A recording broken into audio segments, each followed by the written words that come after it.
Today's episode on the Independent Business Podcast is one that is so good for the soul.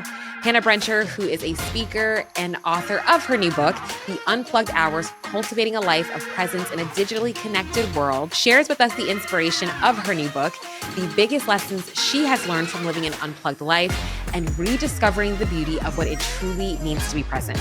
This conversation is one that you are going to love just as much as I did. So without further ado, let's get into the episode. If you enjoyed today's conversation, make sure to like and subscribe so you never have to miss an episode. Hello, Hannah. How are we doing? I'm doing great. I'm excited to be here, have this conversation. Yes, excited to have you. We have just been chatting and we were like, let's just boop, we're just going to hit record and just hop into it. So thank you so much for being here. And just number one, congratulations on another book. How are you feeling?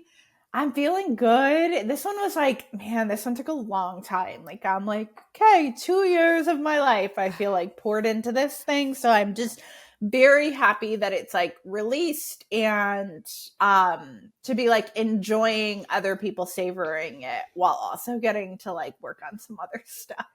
Yes. Well, a question that I want to start off with is essentially Unplugged Hours, right? Yeah. I think the book is extremely timely. So though it took you 2 years, I feel like timing is everything. And it just came out at a time that it's so needed. But I'm so interested to know your journey of just unplugging and what really inspired you to focus on this topic. Yeah. So it's interesting, especially with the book coming out. And I agree, I do feel it's for such a time as this, but I've just it's been so interesting for me because I think I became so saturated in my own rhythm of unplugging that now I'm realizing, a lot of us don't have a baseline for unplugging, what it means, what that would look like in daily life. And so that's where I was a few years ago when this whole story started, pre ever thinking there would ever be a book about it. It was just literally me, in a quiet time one morning on my birthday, coming up with what I wanted the next year ahead to hold. And I felt this nudge in my spirit that just said, turn off the phone. And I knew immediately what that meant. I knew that I was at a place of feeling exhausted, feeling overwhelmed, feeling like I was constantly picking up this device and being taken away from the present moment. And so I knew at that moment, okay, turning off my phone is not a one-time thing. It's something I'm going to have to do and practice and make a real rhythm. And so that is what I set out to do. I created a little tracker for myself of 1,000 hours in 1 year. And that's mainly because, as somebody who coaches discipline, I am a big believer that you can't manage what you don't measure out. And so, that became my steady daily discipline, one unplugged hour at a time, just getting back to the present moment, getting back to myself and really trying to figure out, can I strike a balance? Can I be in this world plugged in email, social media, but then also step away when I need to step away? Is that balance possible? Oh, I love that so much. And I think again, how you said too, talking about discipline.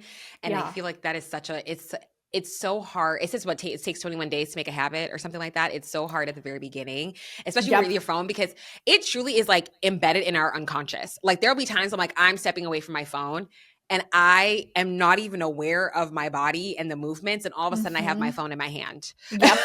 You know what I mean? And so I think I love that you just said it of okay, this is going to be an everyday practice and an everyday intention. So as you've done that, how was the process for you writing the book? Especially since you said it took you 2 years. Yeah. So I think it took 2 years from we know that we're writing this book. We have a book deal to publication, but really I would say it's actually then more a 3.5 year journey.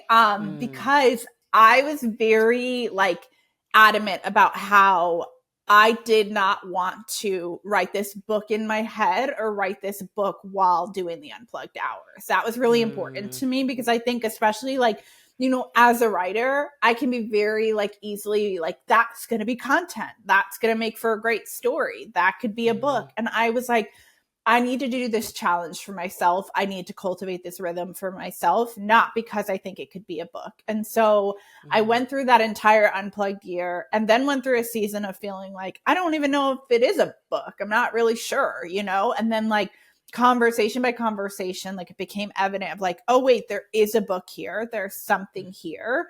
And so yeah, the writing process of the book was its own level of just like the Unplugged Hours, but deeper, because I made the decision to not, I didn't share what I was writing. I didn't go onto the internet and like post excerpts like I normally would. And like, none of that is bad or wrong. I just found that for me, I had started to live from this place of like, needing the approval of other people, needing other people to constantly tell me I was doing good, or they were proud of me, or they admired me. And it was like, no, I need to get back to the place where like I write this book and like it's enough just because I did it. It's enough because I feel like the words are good. And so really it's like a whole rewiring of your brain in a lot of ways.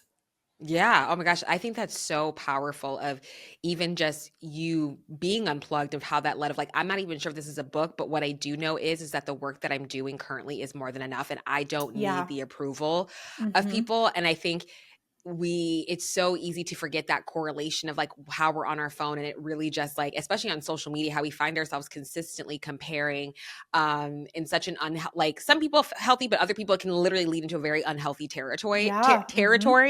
And so I love how just maybe not intentionally, but it just kind of, or would you say intentionally, where it just kind of led to where like you felt more rooted in who you are, and like, you know, your self-esteem and just how you honestly move in the world.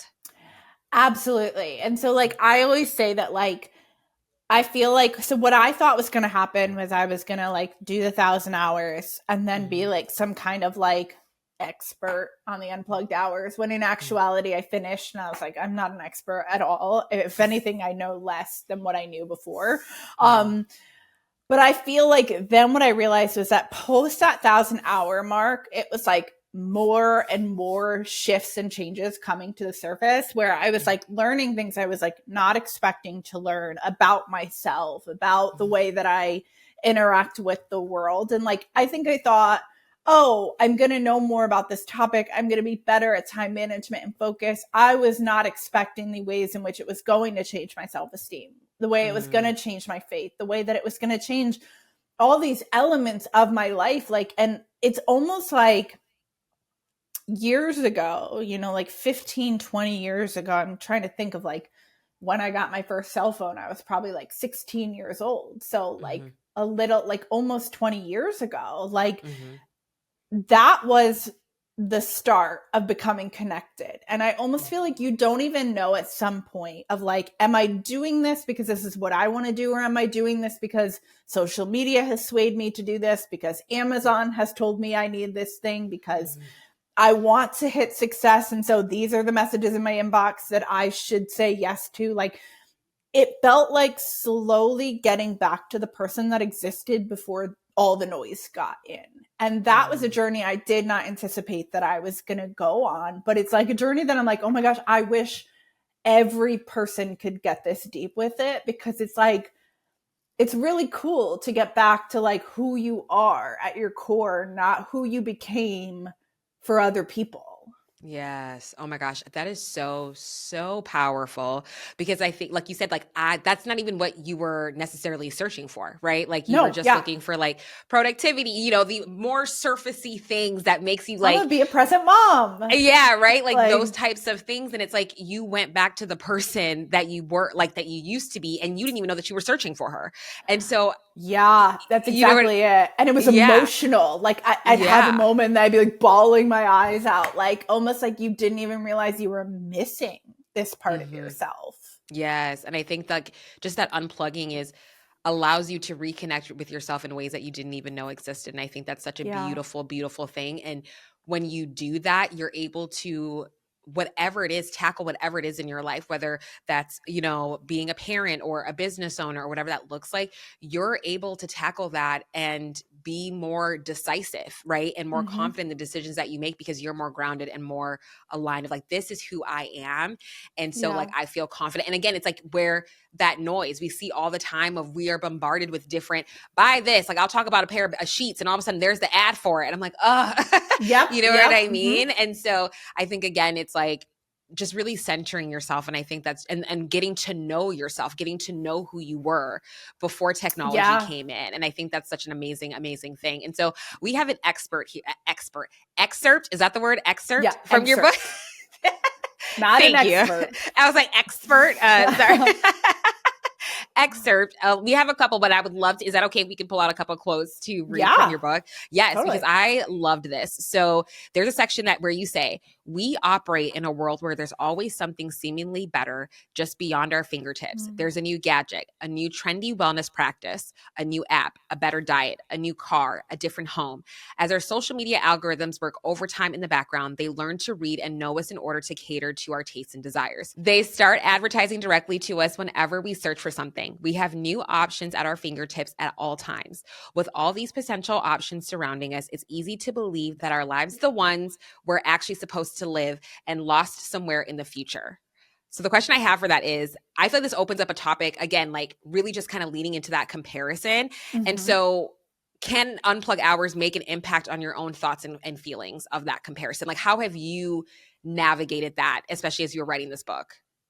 Well, I think that like, honestly, like going back to like what I was saying before about like marketing this book and then realizing through the marketing process, like, oh, there is no baseline for unplugging. We are just so totally plugged in that like, it doesn't matter that I've done however many hundreds of thousands of hours unplugged. Like most people are not taking a break from this device ever unless they're sleeping. And so the more that you start to spend time away from your phone, whether it's like, okay, I'm going to start with 30 minutes or I'm going to start with an hour, like time away from your phone equals time uninfluenced by the noise. Like, and that in itself is powerful that we're not doing that. And so it's like, whether I'm picking up my phone to check a notification, check an email, check a bank account, there's usually always something that sidelines me. Like whether it's like, oh, well, like, oh, I ended up on Instagram. Oh, I really like that sweatshirt that she's wearing. Oh, I'm over here on Amazon. Oh, I'm looking at the other options. It is like this vicious cycle. And so there's no way, I think, like, especially with the way in which social media allows us to see the lives and the livelihoods of other people, that like comparison is not a part of the story. It's just that like 20 years ago, you compared yourself to like people in high school, like not people in high school that lived 4,000 miles away from you that were TikTok starlets, you know? And so I just feel like the more that I would turn off the phone and decide to be present and rooted in my life, which, make no mistake, is like, it's not easy. It's not comfortable. There are definitely times where I'm like, I don't want to be unplugged right now. Like, I don't want to just sit in the mundane moment, but like you make yourself do that. But like the more that I did that, the more I was met with this feeling of, oh, it's all right here. It's all right here. This is the working material of my life. And if there's something I don't like, I can change it. I can move towards change, but I can't possibly do that and actually expect to get to my destination if I'm always looking to the right or the left of me or seeing how she's doing or how he's doing it. It's like, I need to be committed to my own path. And the only way to do that is to be present where my feet are. Yes. I love that so much. And I really want to talk about, because you talked about like sitting in that, especially in the mundane. Yeah. I think a lot of us struggle with that. I think too, like, especially being adults and, you know, we have all these different responsibilities, obligations, no matter what that looks like. And so that unplugged and sitting in that stillness and things that we consider mundane in our everyday. How do we navigate that? Because that's like you talked about. It's not an easy thing to do. It's really hard, and I feel like you have to accept things about yourself while you're doing that. And so, how was that like that navigating for you? Just kind of going deeper there. I mean, it was definitely uncomfortable. Like, I remember there's an instance that I share about in the book of like me and my husband like went out on a date night, and like our daughter was with her grandmother. And so like that'd be like one of those moments where I'm like, you know what, his phone's on, I'm going to turn off my phone. I'm not telling people they have to turn off their phones, but like it's more so like, can you put the phone in a box? Can you put the phone away? Can you put the phone in your purse and not like keep it on the table? But in this instance, I did have my phone turned off. We were on a date night and we were coming home, and I don't know, I picked a fight because that's apparently what I do sometimes. I picked a fight. I don't remember what it was about, but I know that I picked it. I know that he did not start the fight. I did. And, you know, we had this moment afterwards where it's like, okay, my husband is like a processor. So like he is not like ready to resolve immediately. It's like the whole like never go to bed angry. It's like he needs like that factory reset overnight, and then he wakes up and he's ready to talk about it. But I knew that. I'm sitting in the car. We've just had this fight. We're sitting in the silence. I reach into my bag to grab my phone because that's what I've done for so long. It's like, I'm uncomfortable. I'm going to scroll. I'm going to escape. And that was like this like little fork in the road that no one was ever going to see, that I wasn't documenting. It was me in that moment of like, am I going to turn on my phone and escape this? Or am I going to sit with this feeling? And I didn't turn the phone on. I chose to sit in that feeling. And it felt like really redemptive and empowering to be like, I'm sitting with this uncomfortable feeling and it's not eating me alive. I'm okay. I'm moving through this. And so it's like that in a lot of different junctures of everyday life, whether it's cooking a meal, it's doing a bedtime routine, it's doing a mundane task for your business. It's like, can I do this with a single-minded focus as opposed to having to listen to a podcast, play a movie, have a show in the background? Like, can I just be here in this moment? And even if it's like mundane and boring and no one ever sees it, is it enough for me? Because that's really the crisis that we're in today, is that we have gotten so used to documenting everything that we have convinced ourselves that the life that we want and need is somewhere else. When in actuality, the only life that we have is the one that's right in front of us. And if we can't even be present to that, of course we're not fulfilled. Of course the Amazon cart is filled up. Of course we're looking for the next trip to Disney World, because like we've forgotten how to just be here now and realize this is a gift and this is a miracle.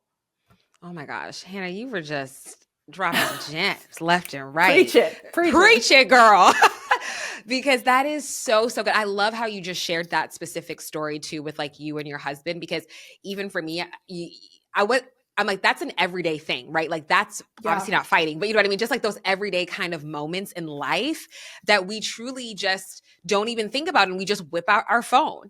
And so like, even for me, I've even realized I'm guilty of having my shows on in the background. I will have all varieties of shows as I'm working, just so it doesn't feel like I'm alone. You know what I mean? Then, you know, but then there's times like even yesterday, it was a rough day, a little bit of a rough day. I was just frustrated yesterday. And I was like, I'm going to go get my caramel apple spice from Starbucks. And I went there, and then I went home and I sat in silence for 30 minutes. And I did not realize how much I had like needed that, like just that. But then I'm like, oh my gosh, you know, I think when people are like, oh my gosh, how do I get started? I'm like, even think of those little moments where like you're just sitting in silence for 5-10 minutes and leaning into that a little bit more. Or like, say for instance, like that was like what you're doing for an extended amount of time. You did it for like 30 minutes, but like you just needed a moment to sit in the silence and like check in with yourself. Yes. And so it's like, we have these junctures all throughout the day where we can check in with ourselves, but we check in with the lives of other people instead. And so it's like, whether that's literally making yourself a cup of tea, going for a walk around the block, driving to get the pumpkin spice or the caramel spice latte, like, that's you checking in with yourself rather than reaching for the phone, which is 10 times easier to grab. But like, I think also the element of it is like, I know like if I'm overwhelmed or if I feel like just like too much is happening and I don't know how to make a dent in it, like those are the days that I'm like way more apt to like pick up my phone. And it actually only leads to more chaos, more exhaustion, more impatience on my end, where I'm like, sometimes the best thing that I do on a given day, or like when I start my morning, is just like not have the phone in sight, get my thoughts onto paper, and like, oh wait, like this is all doable and it's all manageable. I just let all this noise come in that told me it wasn't. Oh my gosh, I love that. Like, sometimes the answer that you're looking for is a lot more simpler than we think. And sometimes it's just right in front of Yeah. you. It's right You know in what I front of us. Yes. And I think those are those moments because it's true. Like it is, like I said earlier, like you just don't think about it. Sometimes we just grab our phone and we don't realize that that is the harder, like that's the easier choice. But what like comes out of that is going to make your life much more difficult. And so I Yeah. think to your point of like, a lot of the changes that you have made are so simple, but the impact is felt, right? And like what you've gained is huge. And so you've even Yeah. talked about now of, you know, being more grounded and present just and as somebody who is an author and has the platform that you have, how are you Mhm. now really deciphering between, okay, I want to document this and, you know, because you like, you know, like you have to talk about your book and, you know, all the XYZ, all Yeah. these different types Mhm. of things. Now, how are you navigating that? I think that you learn a little bit more every single day. I definitely feel like I have a lot more boundaries around Mm, social media and sharing. And I also feel like I don't document in the moment anymore at mm, all. Like, and that was like a big shift for me is that I used to be somebody who would always post in the moment and it pulls you out of the moment. It absolutely does. mhm, Whether you're sharing your coffee or you are like doing a day in the life and you're bringing people along for the journey, like, mhm, because the second that you post it, the second half of that is like, what are people's response? And was the response enough? And was it funny enough? Or were you out of line? Or did that seem narcissistic? Like, we're constantly mm, thinking about those things, right? And so, like, now what I will do is like, I'll document the moments because I want the images of the moments, or I'll like use my little like Canon power mhm, shot, you know, but mhm, like, I will wait, I will process, and then whatever I choose to share, I will still share. So it's not to say that sharing is bad, but like I think that we have to get to a place where it's like, it's enough even if no one ever knows that I did this thing. It's mm, enough if this moment was just for me. And like mm, we've gotten away from that. And so yeah, I think I've like definitely gotten to a place now where like social media operates a lot more during business hours. It's still a very big part of my business. But mhm, the best way that I can describe it, that like when people ask, I'm like, you know, like it used to feel like my whole entire life was on there. And like mhm, now I get off of it pretty easily because my life isn't there anymore. That's not my life anymore. My life is all around me. I've built it day by day. I've shared bits of it and I haven't shared bits of it, but like mm, I get off of this portal and I step into my daily life. And I think that's something that, you know, for the months and the years to come, I'll have mm, to like always be changing the boundaries in different mm, seasons. Always stay on top of like, okay, what are the rhythms that are serving me or not serving me? And I think that applies to all of us in every bit of our lives. It's not mhm. like we make one decision and then we're like, that's good for the rest of my life, you know? Like it's like you have to consistently be checking in to be like, okay, what's working and what's not working right now? And then what's not working, let's Mhm. put some boundaries in place to change that. Yes. Oh my gosh. I love that so much. And that was like literally you answered it because we pulled out a quote that where you just shared that. And I really want to share this quote because I think it's so, so powerful. And Yeah. so you say here, sadly, I saw every conversation as a piece of content. I saw every Mm. prayer tucked away in a journal as something to be shared with someone else. I stopped experiencing and processing the realities of my life because I was too busy making sure my life looked good to other people online. I needed to step away from oversharing and step into my life instead. Amen. Amen. That Amen. is I'm like, so that's great. Did I write that? I don't know. You're like, who's that? That's how I felt with the last excerpt. I'm like, that's in the book? Cool. Awesome. But oh, like that just hit me because I think we have put this unnecessary time limit on ourselves, especially like whenever we're at an event, right? We find Yeah. ourselves, Mm-hmm. right, sharing. Like I just did a keynote last week and this was the first time I actually did not share right away. Like I shared while I was there a little bit, Yeah. but I wanted to enjoy the moment because the people that were there were amazing. And it was so much Yep. fun. And like we played Uno. Like I felt like in certain areas I got to kind of just be and like playing like Uno and spades and all those different types of things was so much fun and so freeing. To where I was Yeah. like, I don't care right now to have my phone. So I just took what I could and then I just made and I was like, I did a carousel and I was like, okay, this is good enough, I hope. And we just post. And but I just, the thought, like the memories of what I have is just like way more impactful than me sharing on social media. And so I love that you shared that. And even too, just as a storytelling strategist, I always say to people all the time, because I'm all about sharing your story. And some people do have the misconception, like, I have to share everything. And it's like, no, like, what are your boundaries? If, like, you don't have to dishonor yourself in order to get a client. Like, there's always, Yeah. and I think that's I think that's a conversation as well. And I love that you shared that of, again, I needed to step away from oversharing and step into my life instead. And that's where you're putting your life first, right? Like who you are, so that you can enjoy the moment, enjoy the people around you. Because I feel like that's what's going to spark more joy in your business and in your life. That's what's going to spark more creativity. That's going to spark you being more innovative. It's just when you can just be in that present moment. And so I just love everything that you shared. And I loved that quote. So I wanted to highlight that. And now, as like, AI is here, right? Technology. Oh, yeah. I mean, it's now, it's everywhere. Yeah. it's everywhere now.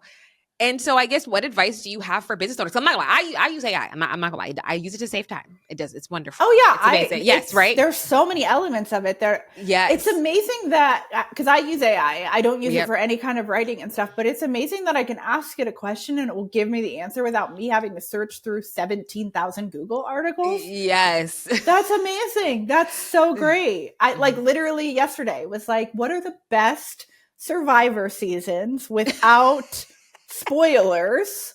And they know.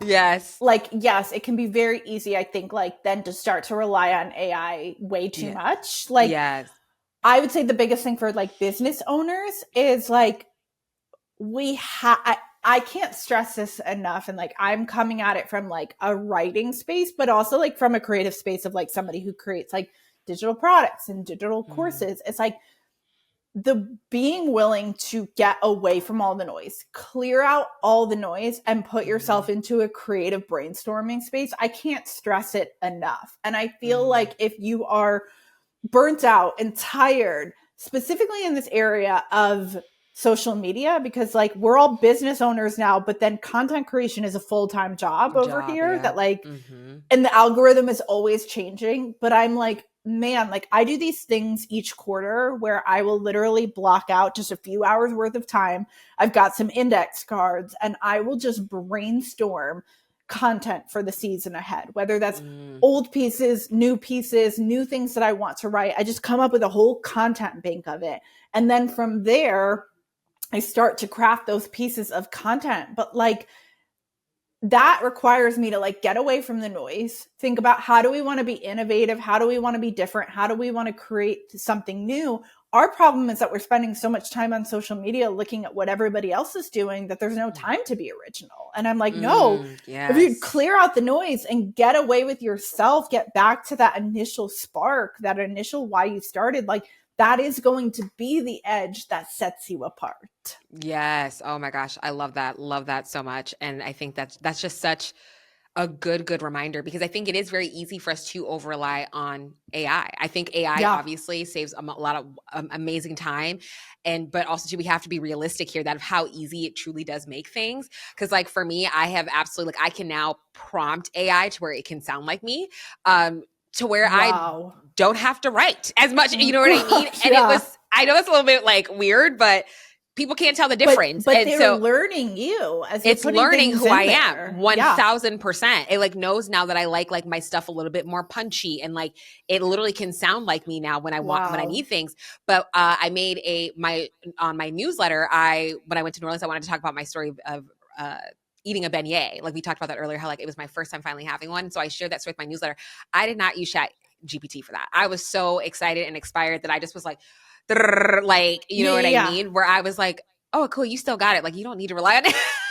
Well, no, and that's the thing that the AI can't do. It can't. If you were to come to it and be like, please write a story about me eating my beignet in New Orleans, like, it's going to it may get elements of your personality. It's not going to get your human experience. It will be like, it tasted scrumptious and words I would never use, but like, it can't duplicate the human experience. And that's where I think is like, well, then like, let's not take the human experience out of our businesses. Like, we have to be more human than ever to compete in this market.